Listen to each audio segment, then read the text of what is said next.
So it was -1 again last night.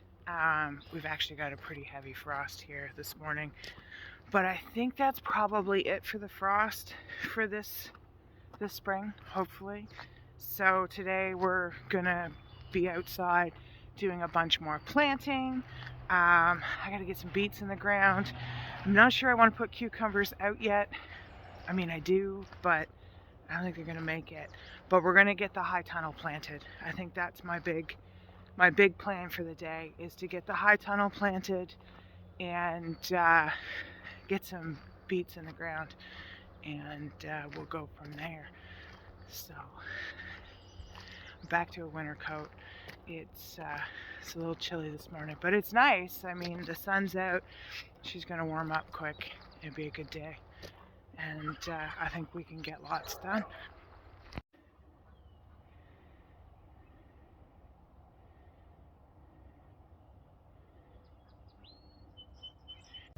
So we just checked these guys this morning. Everybody looks good.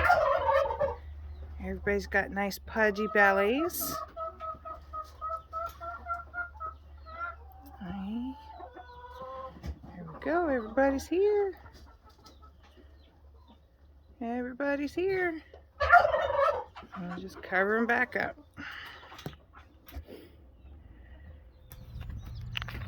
So it was really frosty this morning. But the heat's coming on. You can feel it. It's still cool enough in the shade that I want to wear a hoodie. But you can feel that it's actually going to get hot today. So I'm back with my bed marker, my bed space marker, which I really like. It's working really well. And I've got this tray. This is dill. And then there's some bronze fennel here. The bronze fennel, I grow it for foliage purposes. It doesn't bulb up, so, but it's for cut flower purposes. And I actually grow the dill for cut flower purposes as well. It does work really well for pickling, but it is one of those things that I started growing in abundance for cut flowers. So I've just got it in these plugs, and it's in a 128 tray, and that's what we're up to. We're gonna plant that.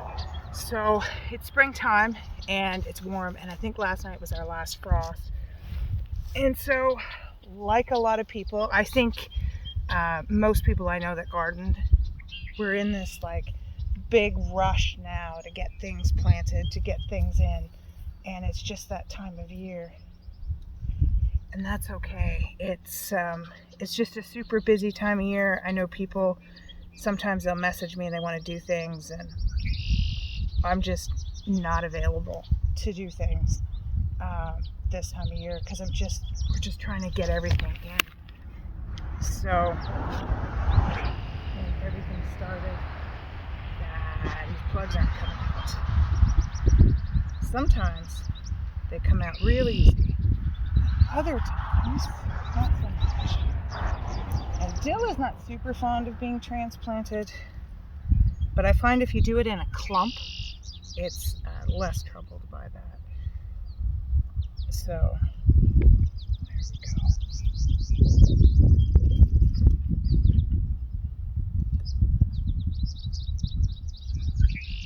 Hey, Boots. Hey, buddy, what you doing?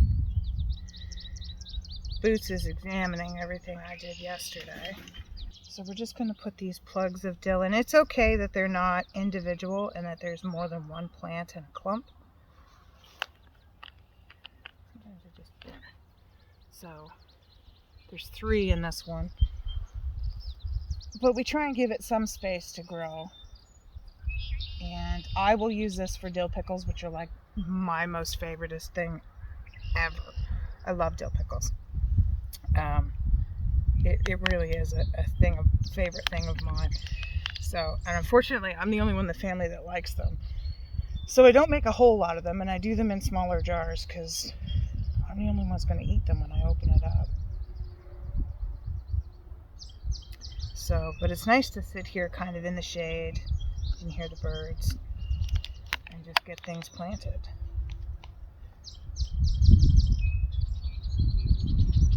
But I decided to put the dill here because I think it's just going to fit here. So when that's kind of, a lot of the time, that's how I decide how I'm going to put things in my garden, is like, how much space do I have left in this row and what will fit. I don't pay a whole lot of attention to companion planting. I don't pay a whole lot of attention to crop rotation because I change my rows a couple of times a season. So things very rarely get a chance to have two of the same family in the same area. It just doesn't happen. So I do try and make a concerted effort in the spring not to put like potatoes where I had potatoes last year. This broke off. Is dill. I love dill. It's so good. So this particular variety I'm growing is called Bouquet. Is it Bouquet? Yes, it's called Bouquet, and it gets quite big.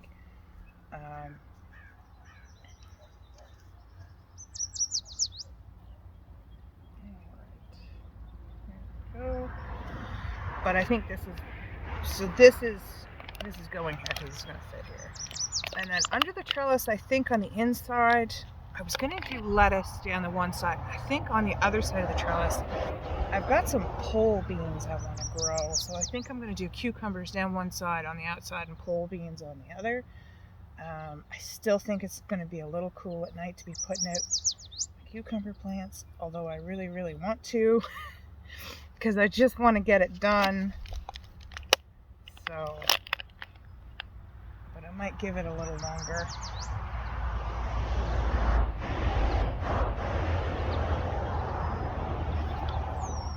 I know in other parts of the world, people are so much further ahead than us. It's just our weather is challenging. That's a good way to put it. It's challenging. So I'm just kind of planting these on a 6-inch grid, only just to give it some sort of spacing. I mean, you could just direct seed this and plant it in rows if you wanted. There's no reason that you have to start it in plugs. I just like to start it in plugs because then I know what I've got and where, and it just works well for me. So, but dill does quite well direct seeded.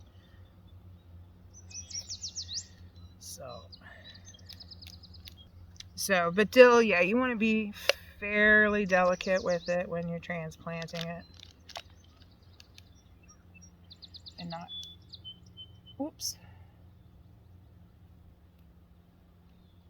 not too rough on the root system.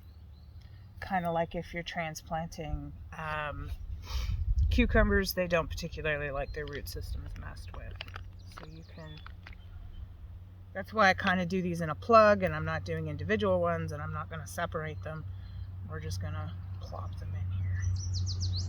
So I hope everybody had a good long weekend if you're in Canada. I'm sure in the US you're looking forward to your long weekend, which is coming up this coming weekend.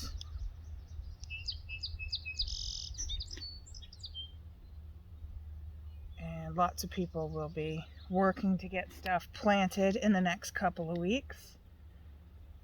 Of course, if you're further south, you're way ahead of us, but there's lots of us in the north that have just been desperate to get in our gardens, and it's finally happening.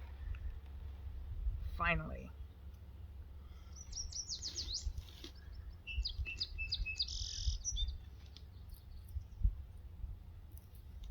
There we go. Yeah, this grid worked out really well for me. I'm quite happy. So I'm going to go to there. Yeah, and that's going to take most of the dill. And then I have to figure out where I'm going to put this bronze fennel. I'm not really sure where I'm putting it yet. Still got some weeds I'm trying to get out of here that we keep chasing. One day I'll get rid of them completely. Today's not that day.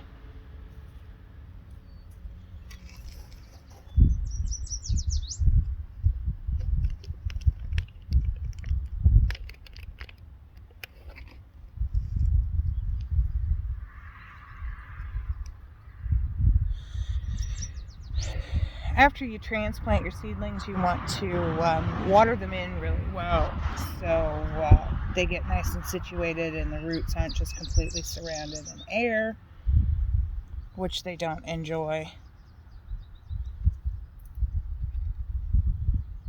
Whoops.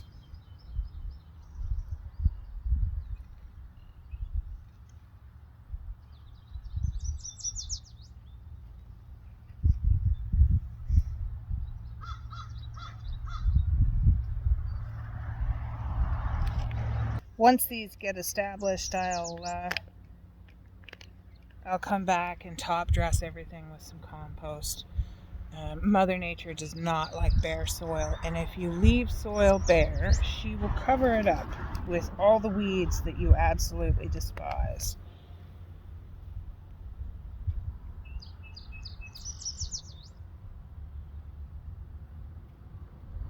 And mulch will just help your soil in so many ways.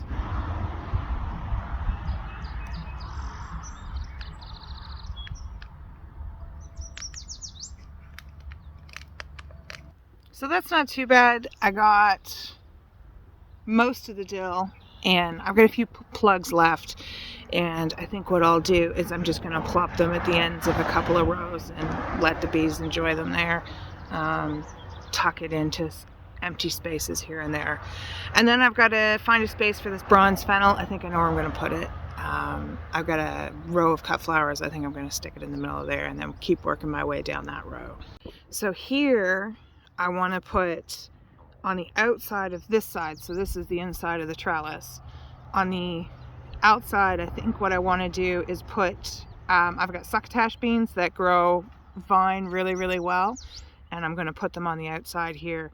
And then on this side, this will have cucumbers, and then on the inside of both of it, I'm going to put lettuces. So I was able to get the dill planted. I found a spot for my fennel, which I'm really happy with. And then I went back up to the house and I got these. These are succotash beans that I saved from growing last year. I originally picked them up from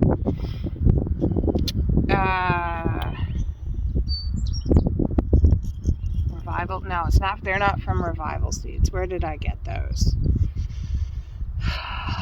Baker Creek. That's where I got them. Rare Seeds. I got them from Baker Creek. And it was just like a little packet of 20 seeds. And this is what I was able to save. And I'm kind of excited about growing them again. They are a pole bean, so I'm going to put them on this trellis. And I can't remember the spacing on pole beans, so I've brought out my favorite book for spacing. I have learned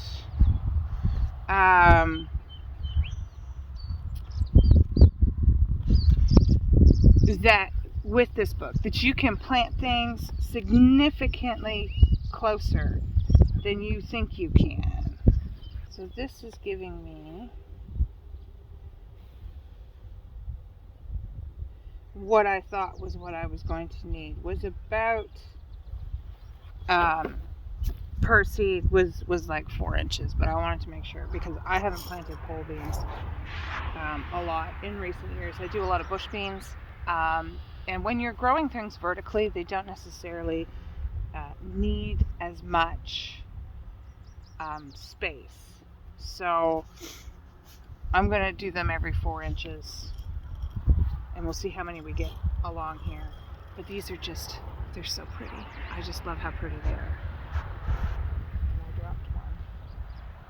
So I'm sure we'll have a random bean.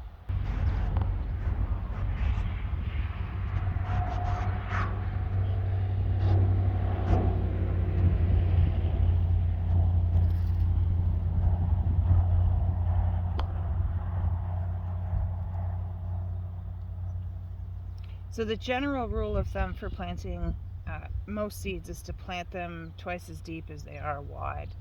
So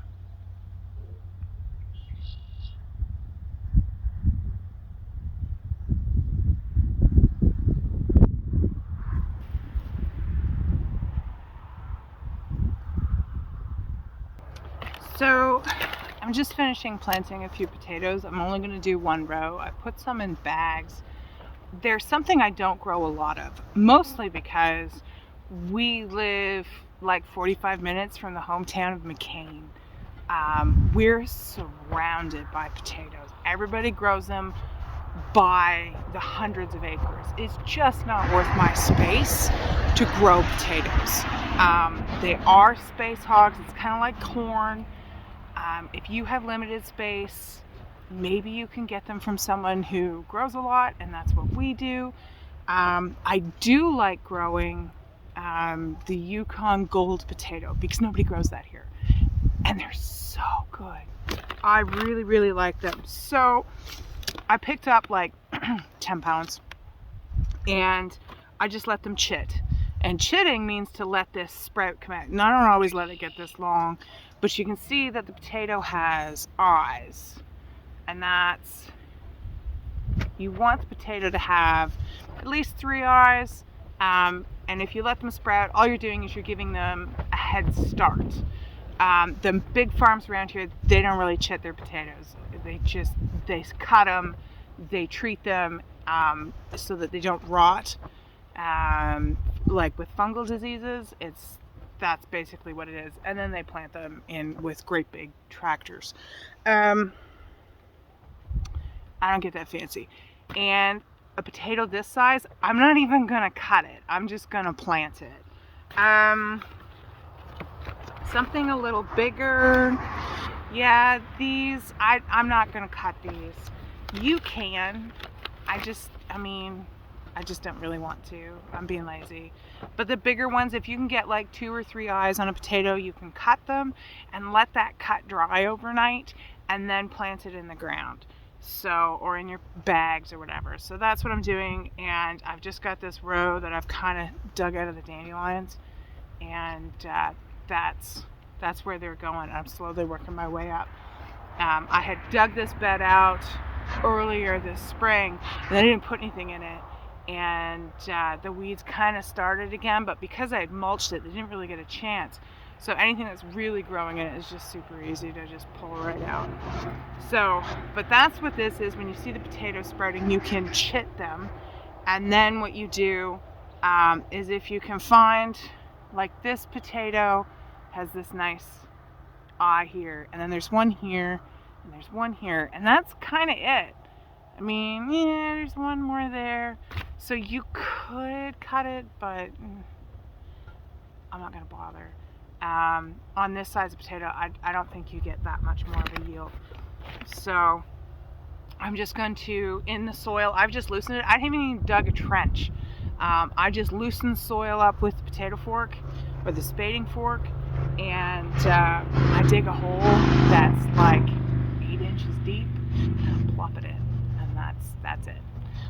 I don't necessarily come back and hill my potatoes unless I think there's going to be a really good yield. The reason you hill potatoes is actually to protect them from the sun, because the potatoes grow fairly close to the surface, and if they get sunburn, which is when they turn green, they produce a chemical that I can't remember the name of at this moment, that's actually poisonous. So you want to protect them from sunburn, and that's why you hill up potatoes, not to get more potatoes. You don't get a bigger yield by hilling them. You just protect the potatoes you have from getting sunburn. So, I mean, you want nice loose soil, and you want fertile soil, and you don't want your pH too high or your potatoes will get scab on them. So you want slightly acidic soil. And that's kind of it. It's not super fancy. I'm not looking for a huge yield of potatoes. These are a treat for me. Most of the potatoes we eat are around here. They're Mountain Gems, which is like a Burbank russet potato, and they're made for French fries because McCain. So that's the most common potato around here. And then, I mean, I really like Chieftain, which is a red skin potato. I'm just not going to plant Chieftain this year. I've just got some Yukon Gold. That's all I want. The neighbor to me at the farmer's market, she grows really great Chieftain potatoes, and I'd rather buy them from her because she's got like 100 acres, so it's pretty easy. So I think she only plants about 40 acres of potatoes, but still, it's a lot of potatoes. Anyways, so we're just going to put the end of these in the ground. It's getting to the end of the day. It's after supper. I've about had it for the day. So that's kind of it. So thanks for joining us today. Don't forget to like, subscribe, and share, and we'll see you here next time on the farm.